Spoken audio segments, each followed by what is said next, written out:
Hello everyone, it's 3 o'clock now, so we'll start this webinar. My name is Simone Boselli, I'm a Public Affairs Director at EURORDIS, and you are here for the first webinar dedicated to explain what we are going to do in the third Multi-Stakeholder Symposium on improving patient access to rare disease therapies. Which will take place on the 13 and on the 12 and on the 13 and 14 of February 2019 at the Crown Plaza Hotel in Brussels. Thanks to everybody that registers. I've got a couple of housekeeping rules before starting the webinar. I will kindly ask to all attendees to mute their microphones, so to ensure that everybody can hear very well. But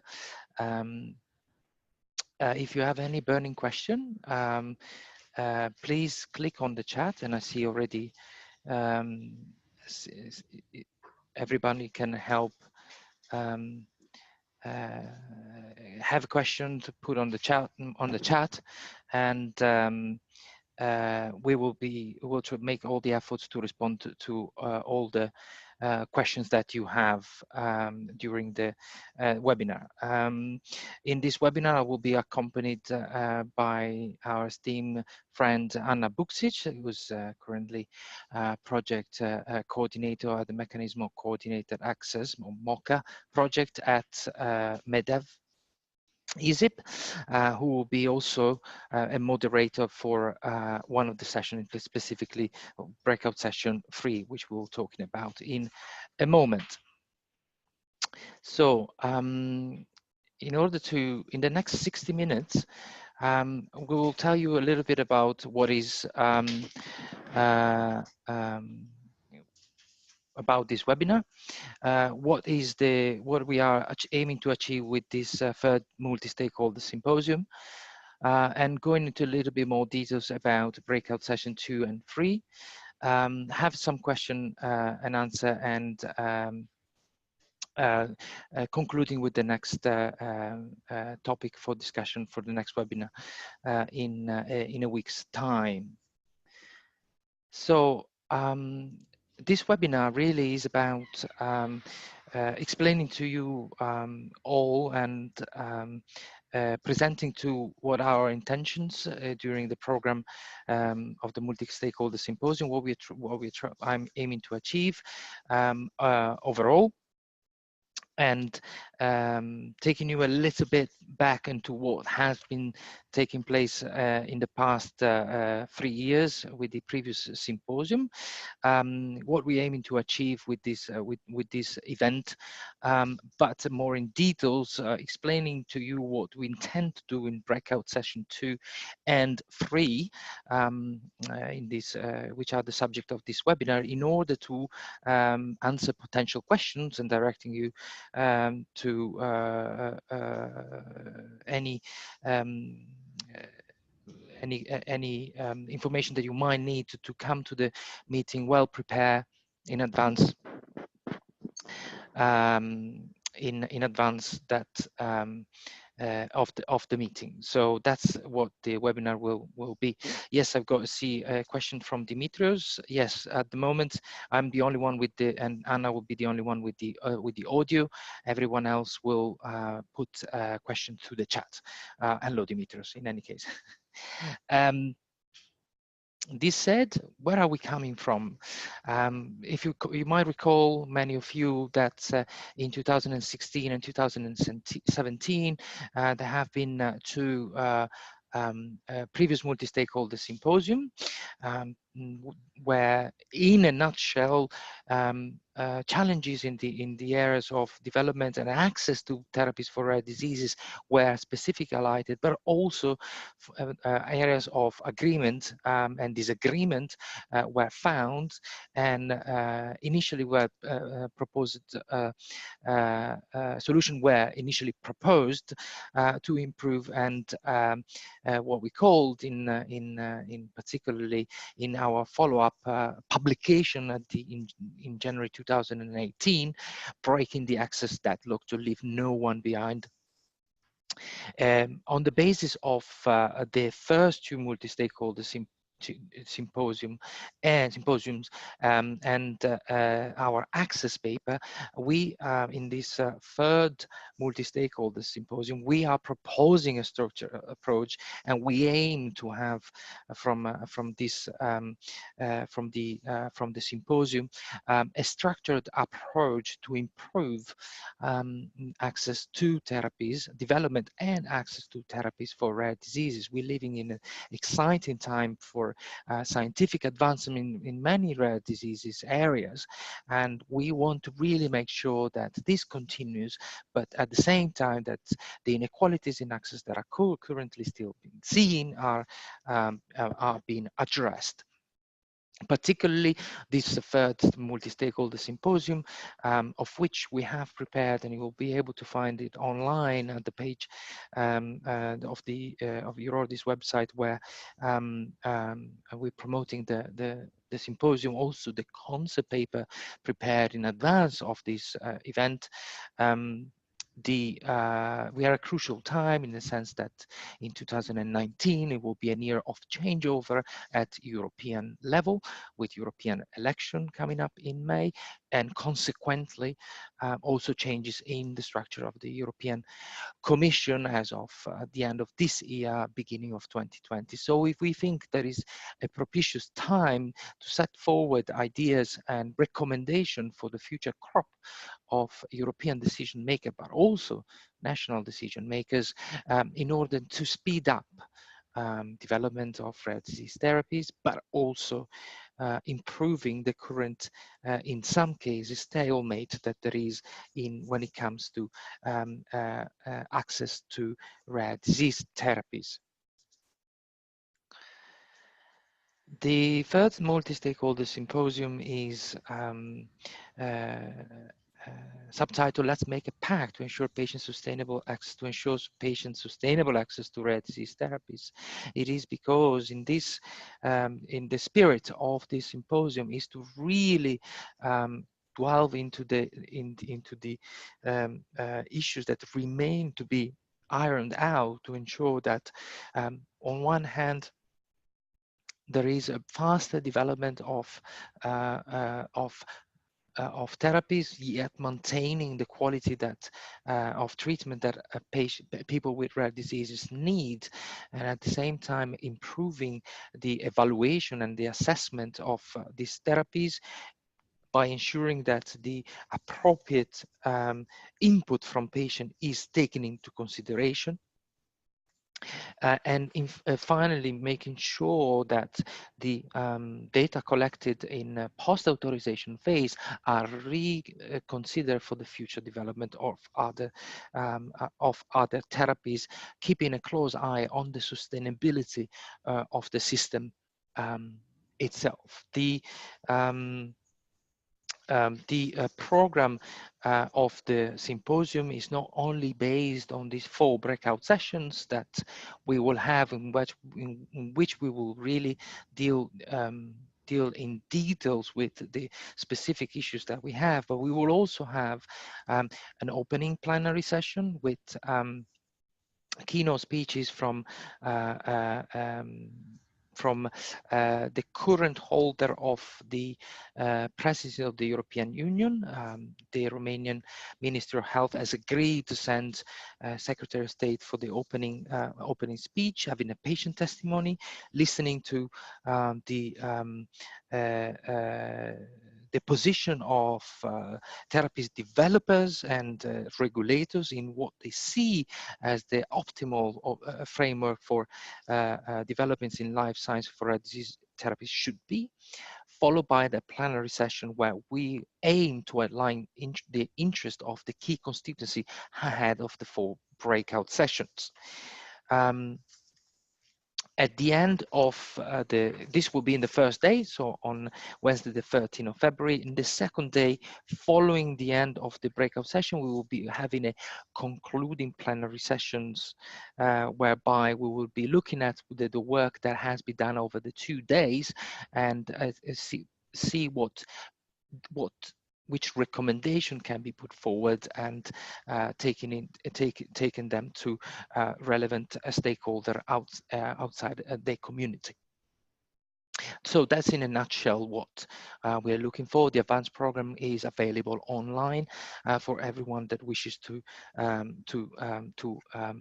take a look, and we will finalize it in the days to come. Now, basically, I would want to give you a quick overview of the 4 breakout sessions that will last each 1.5 hours. We'll have breakout session 1 and 2 in parallel at the end of day 1, and breakout session 3 and 4 in the morning of day 2.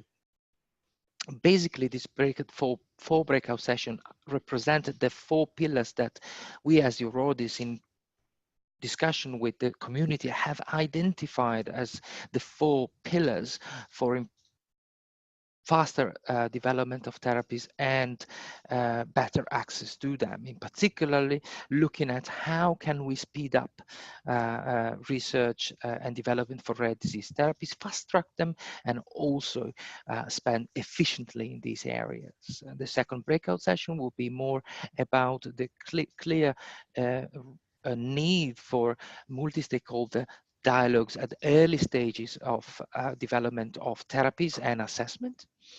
Thirdly, we're going to explore what is the current situation in access at European level and individual member states, seeing what are the key areas to improve, but also what is currently working in this area and what we need to highlight as best practices for the next 5 years of European legislative cycle. And finally, the last but not least important area is to how do we approach a continuous how do we develop a continuous approach to data generation in the post-authorization phase, linked also to healthcare budget spending, but also how do we make sure that the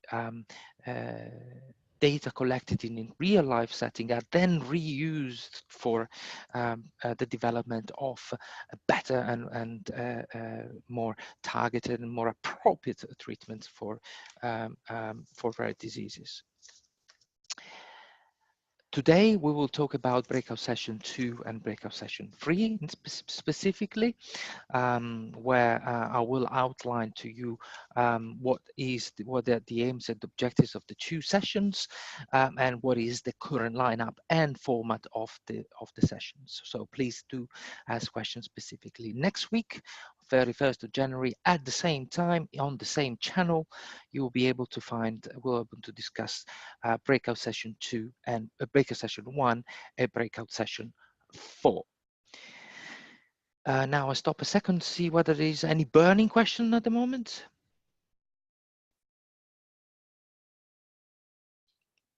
I don't see anyone typing, so I'll take it as a quick everything okay, says Gloria. Thank you very much, Gloria.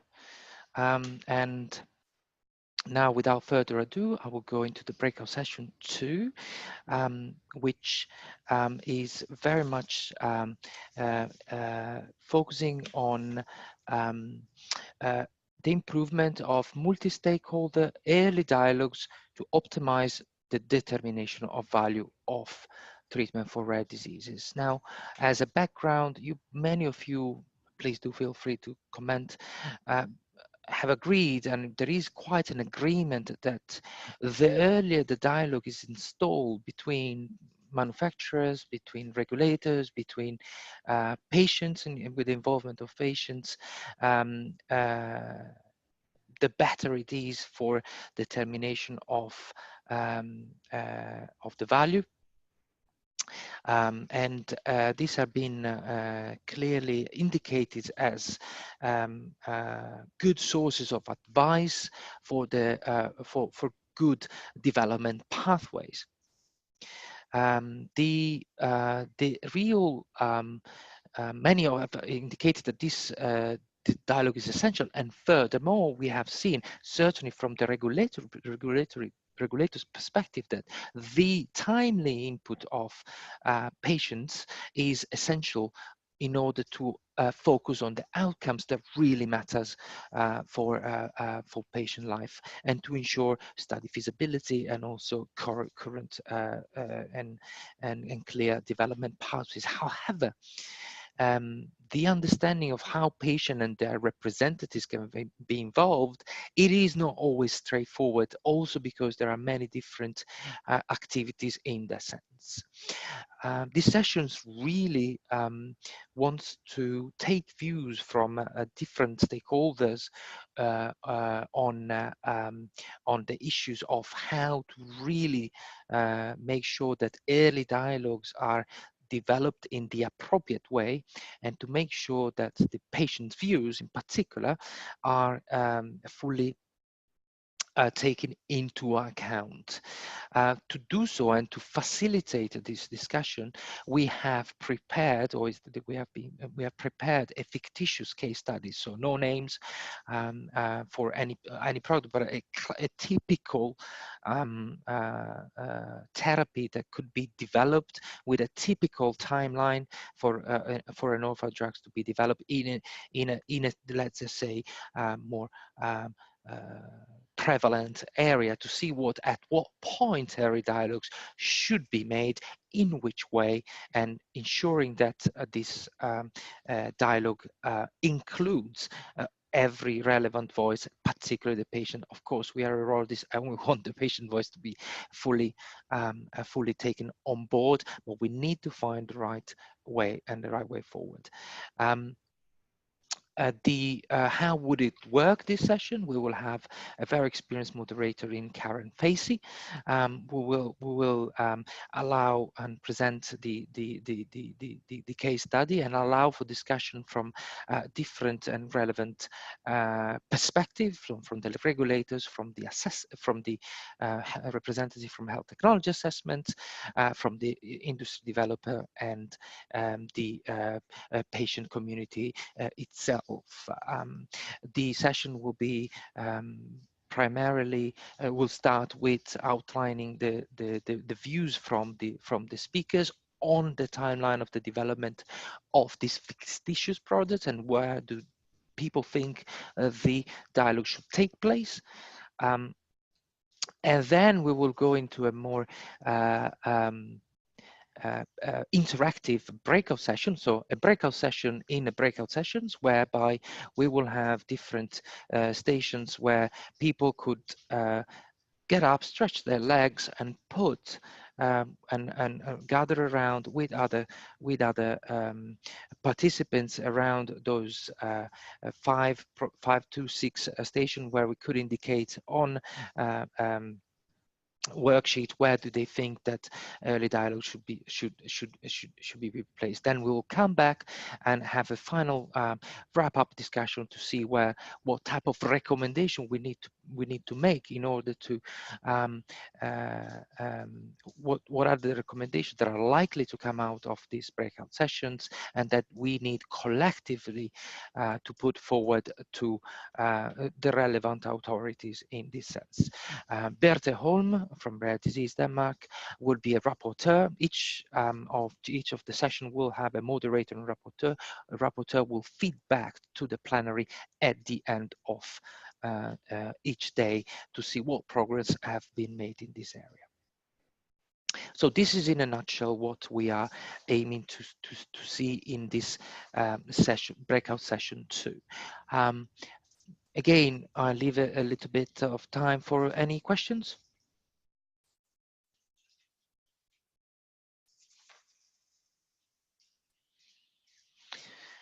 Sounds like everybody's in agreement. That would be a very easy symposium, it looks like. Now, ideally, we group back together session 2 and the forthcoming session 3, which is related to how can we cooperate at European level in a transparent and efficient way between national healthcare system for the determination of the monetization of the value of therapies for rare diseases. Now, in advance, I see here that I can tell you that Anna Buksic will be moderating this session. And Anna, please feel free to comment on any of the areas here. But what I wanted to say first is that we are seeing, as I started to say before, quite a lot of great advance in science and therapy development, particularly in the last few years. And we see lots of promise for people living with rare diseases. However, full and quick access to therapies across Europe remains difficult, to say the least. And certainly there are large inequalities to be addressed in terms of who can access what, depending in the countries that they live in, but even within countries. So what we are looking at and what we believe as EURORDIS is critical to address is increased collaboration at European level, which we believe could bear great fruits in terms of providing quicker and better access. In the session, we will look at what is currently working and what is not in the areas of pricing and reimbursement, and we will continue from breakout session 2 with the same fictitious project at a different stage of its development pathway, and see there what type of dialogues need to be taken in place and what initiatives are working or are not working. Anna, is there anything you would like to highlight on terms of what is working and what we see is working and what is not working, and what are the roadblocks that need to be eliminated to achieve better access? Well, I think there also has been some progress made on the issue of European-wide access. It has not been truly pan-European as it was first envisioned when we designed MOCA, but now we have regional consortia. So I think we can have a very fruitful discussion, because we'll be in this dialectic between ideal or aspirational and what is possible. I think we'll all be inspired by what we think should be happening, but which cannot happen due to the legal and economic roadblocks that countries are facing and institutions are facing, and EURORDIS is facing on the one hand, and on the measures and steps that can be taken to, in a pragmatic way, to improve access and to improve cooperation. We'll be looking, I think, at the utility of top-down and bottom-up approaches, and also on whether to use nudges or lobbying, or what kind of nudges could help member states as well as companies to make use of the already existing instruments for cooperation that we have, but we are not being used optimally. For example, UNETA, and also the regional consortia. There are some countries that are not in these consortia, and maybe they should be enlarged. How can consortia learn from each other, on the one hand, and on the other hand, how to encourage or motivate or nudge or enable companies to facilitate in these already existing regional consortia processes. So I think it's going to be a very exciting and very interesting exchange, and I'm just hoping that everybody will come to this with a constructive mindset, not to bemoan what's not working, but how to find ways to make sure that we get something that works to improve access. So I hear we have a Yeah, comment. I see a question here and just make a clarification.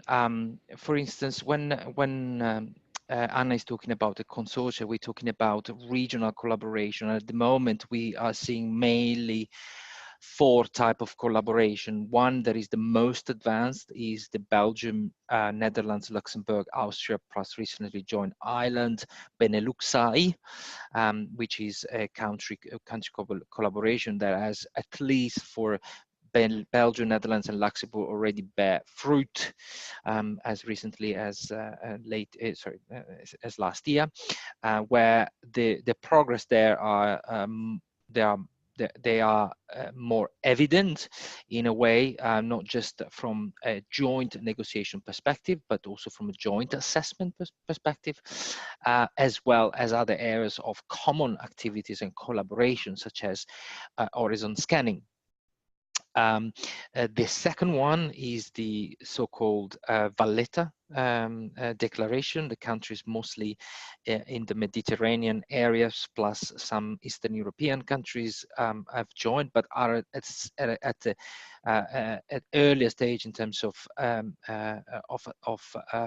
action. Whereas countries such as the countries belonging to the Visegrad group are starting their activities, but we are also yet to see work being done. The latter part is the flexible arrangements that are being taken in place in the Scandinavian countries, with the Denmark, Sweden, Finland, Norway, that are grouping together according to their own activities. The other UNET-HTA, there is another question. UNET-HTA is the European Network for Health Technology Assessment, which is a joint action being taken place for now a number of years, and now arrived at its 3rd edition. I think here that's the key spirit here is also what type of collaboration have been done in the area. Particularly in session 2, we will have a representative from the from the joint action on UNHTA to present what our type of activity done, particularly in the context of early dialogue, parallel dialogues, and scientific advice, parallel scientific advice.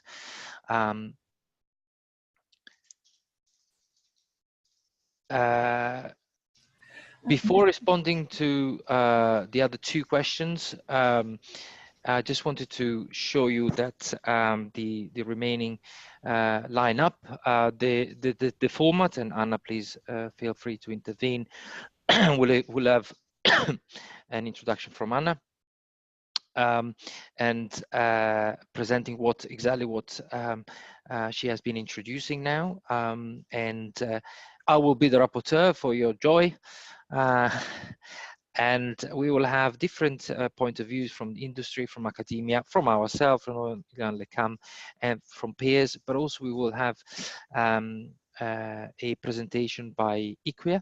We will have the speaker to be confirmed. IQVIA is a market research company that has very up-to-date data on the level of availability of therapies for rare diseases across Europe, what are the budget impact, and so on and so forth.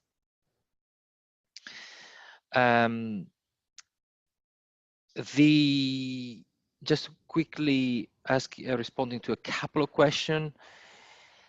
For whether it will be possible to have recordings of the breakout session, I believe, but we can, Emre, we can get back to you. I believe we're going to record only the plenary session in the morning, and they will be web streamed. We don't have the facilities to record all of the 4 breakout sessions, but please bear with us while I will ask my colleague and get back to you. Of course, the slides will be sent after the webinar. I'm responding to 2 people here. And in relation to the questions that are being asked, what we're going to ask primarily here is some of them we will be working in the lead up to the symposium, but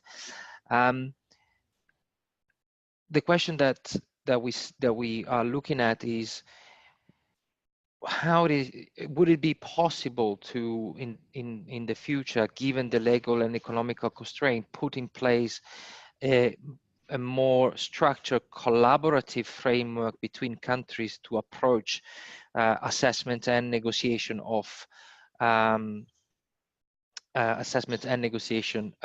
for prices?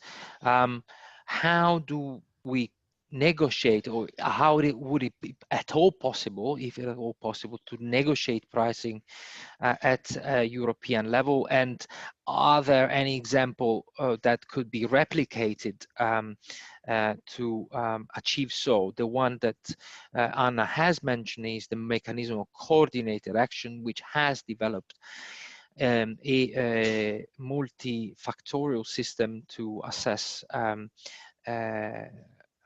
rare disease therapies, which is called the transparent value framework. Is this a possibility to do so?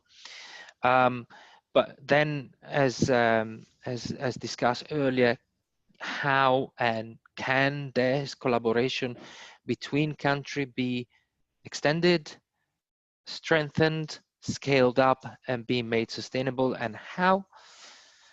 And finally, this is really something that we as EURORDIS we really believe in terms of creating, particularly for starting with less prevalent, very rare diseases, having a European approach and having what we call the European table of negotiation, whereby the countries from the European Union will gather together to see if there are 1+ products that are targeting one specific disease. How can a collective approach could be sought?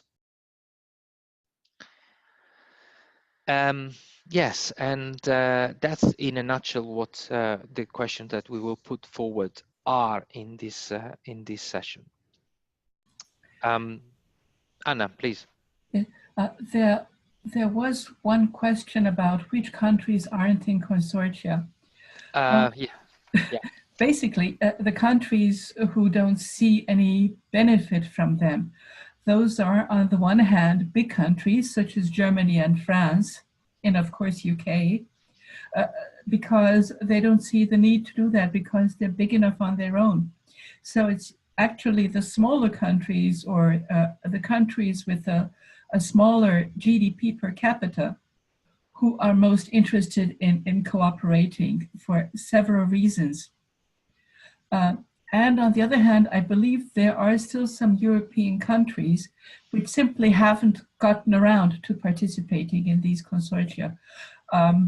But maybe, or I'm pretty sure that probably they will be convinced as soon as these show some successes. And that's one of the points that we will also be discussing. What are the successes of these consortia, and how can we make it move forward and grow together? That's good. Thank you, Anna. That's fantastic. I'm responding to and clarifying the format for Wills. Thanks a lot for your nice comments. Indeed, Anna will prepare an introduction to this. IQVIA will present more specifically about the data that they have, but then the speakers, there will be a moderation of the speakers will be responding to what the question that we have after an initial statement. So we do not foresee a series of presentation, but indeed we would like to foster as much participation and interaction as possible. So after IQVIA's presentation, we will be putting questions to the panel and the audience right away. Yeah.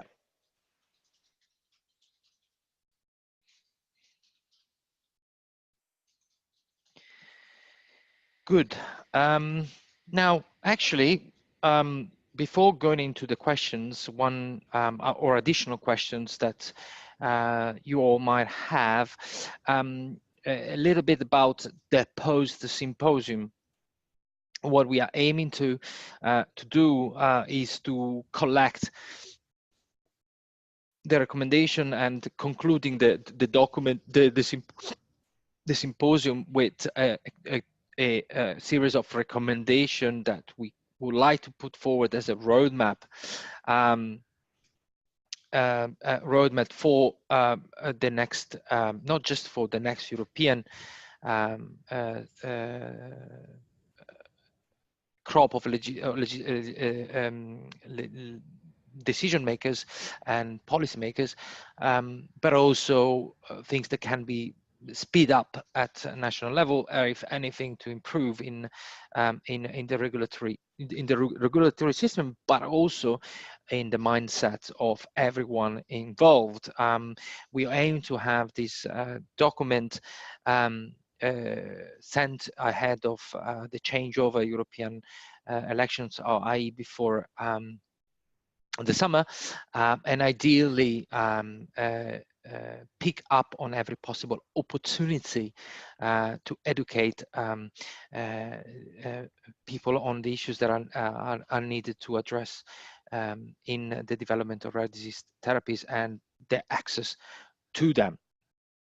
This is because we see that, again, the potential that there is at the moment with new infrastructure being put in place in terms of diagnosis and research, thanks to the European Reference Network, but also new methods of clinical trials, and the huge opportunities that there is for the use of data, artificial intelligence, real-world data, and real-world evidence to make sure that information are captured about about rare diseases, and that we know more and more about them, and then we can develop better therapies. So that's where we would like your input. We hope that this interactive session will be as interactive as possible. We'll aim to collect and capture the information and the discussion that there has been and feedback in plenary session as soon after each of the breakout session, and making sure that this is not this is a shared vision for the future. So that's in a nutshell what we aim to do. I am very happy to respond to any question you might have, or any clarification that you would like to have on any of the points that we have highlighted.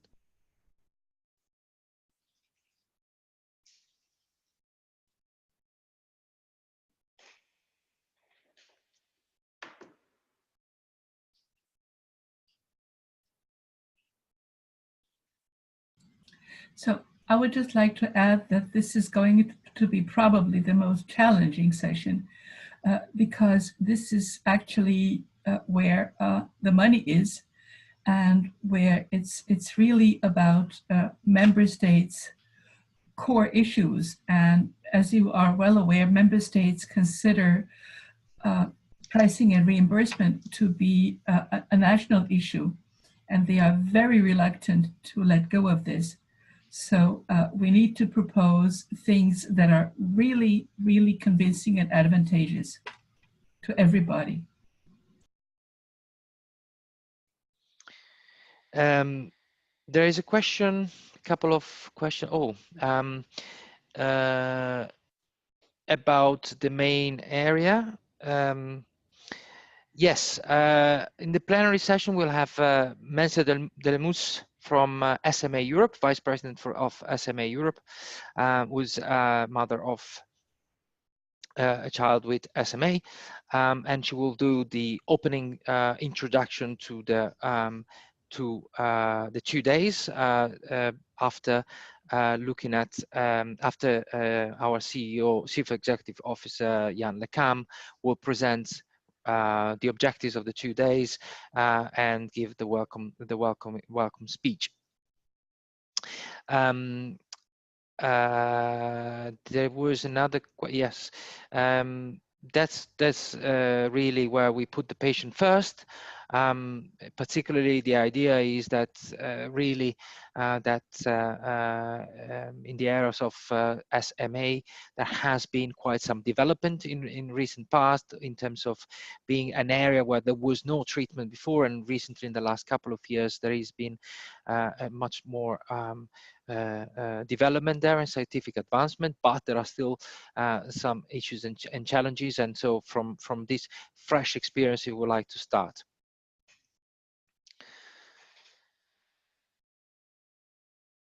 In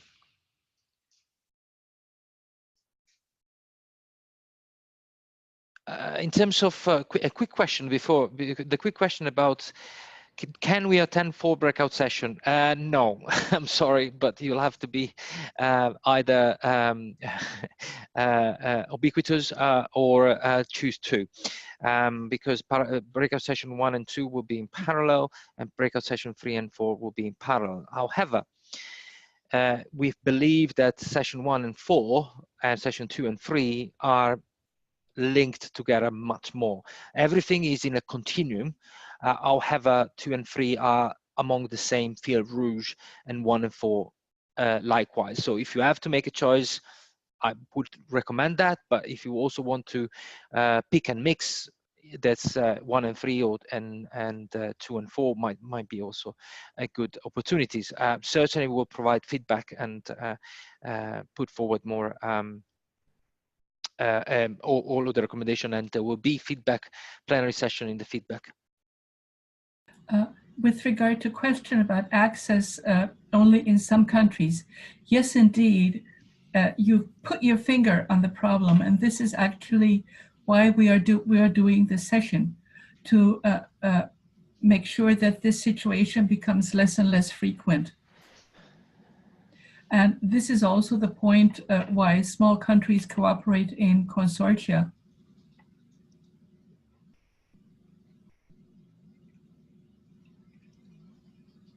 Sorry, Mancia, I see. I'm very, very sorry I said children.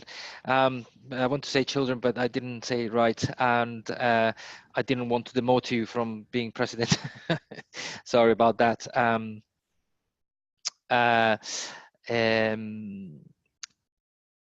In terms of the question, yes, the question of very ultra rare diseases, and yes, that's a very important one, as Anna highlighted. But I can see here that you already in the participants, you will have people that have had the experience of this exact problem, and effectively that's why we are looking at potentially seeing how we can look at the areas where there are successful treatments but only available in one or few countries, and how can the rules be adopted if necessary to make sure that access from other countries would be possible as well. One of the areas there needs to be addressed is the currently the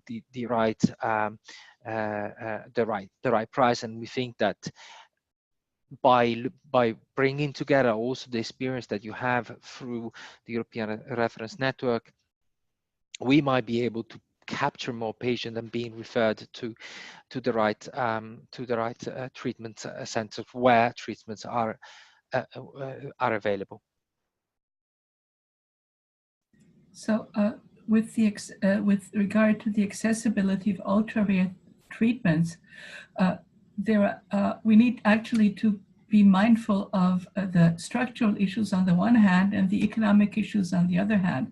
So I'm very much looking forward to your input on the relative importance of these and how to overcome them.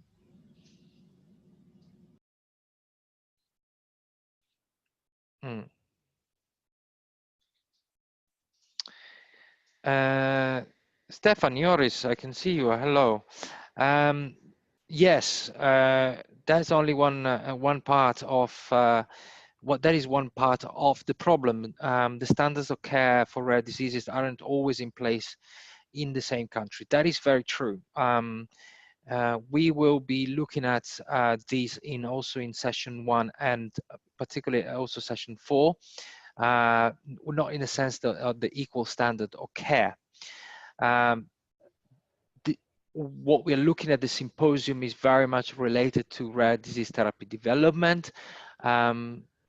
In other initiatives that we're doing as EURORDIS, particularly in light of the European election, we are promoting promoting and putting forward the necessity of raising the standards of care. We believe also that the European Reference Network might play a big role in that, as well as in the development of therapies by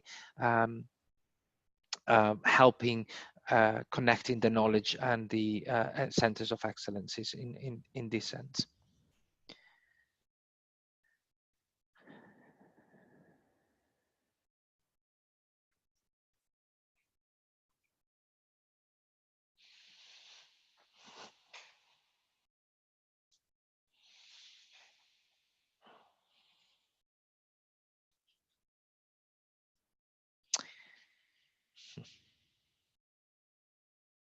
I think we'll be discussing this at the meeting. The point being that Germany is currently, even if you're looking at the health technology assessment proposal put forward by the European Commission, Germany is currently not very enthusiastic about any kind of mandatory or binding cooperation at the European level. Germany is not the only country with regard to that. France also, I believe, has a similar position, and maybe other countries too. They have perfectly good reasons for doing that, but what we are going to look at is finding ideas or steps to make cooperation attractive even for those big countries who think and can go it alone.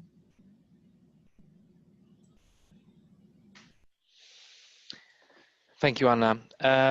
Yes, on the question about participation, we are expecting around 250 attendees at the session, at the symposium, with about a third of them being patient advocates and the other 2/3 divided into academics, policymakers, researchers, developers, so industry representative, and so on. So it's quite a mix, and we expect hopefully to have a good number of people that come to that committee to discuss in this sense.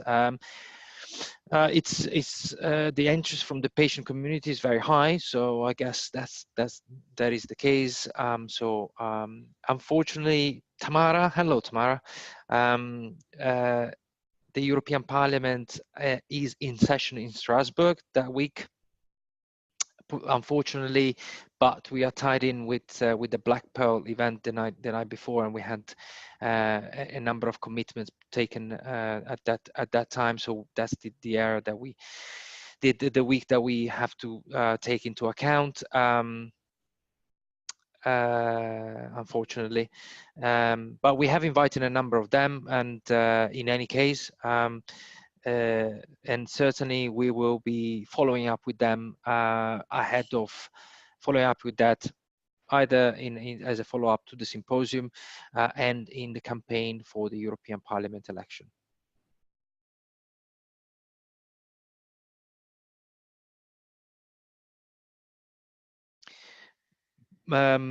Bart, yes, please do send us an email and let us know what you are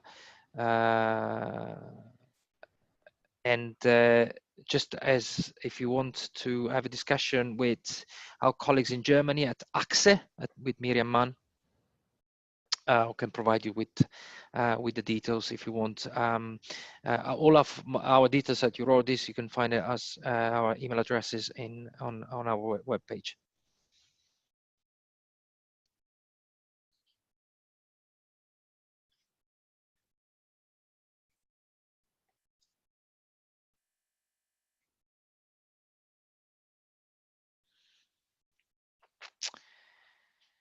Um,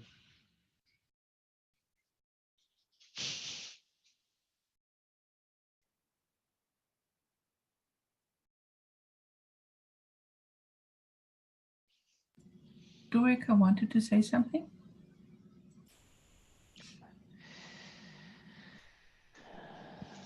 Thanks for many encouraging messages. Patient records, Joachim, if you are interested in that, patient outcome measure will be patient outcome measurement will be discussed particularly in breakout session 4. Yes, and if you want to talk with specifically with clinician, I think also session 1. Breakout session 1 will be of relevance to you as well. There is a number of areas that were pushed that the patient records should be very well kept and integrated at European level, so that registries are maintained per disease at European level, and would certainly, in theory, help in understanding better the natural history of disease, but also what do treatment do to the change of treatment. Yes, as I think at our colleague say, the patient records are very important, particularly data are critically important if we want to improve and speed up therapy development.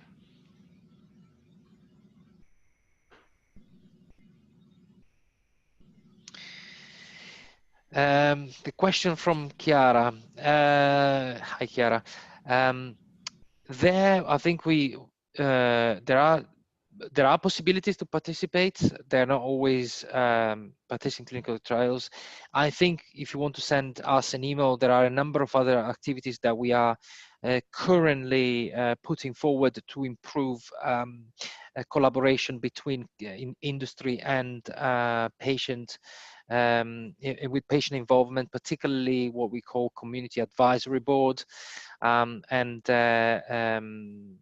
be happy to refer you to the right people to have more information about that.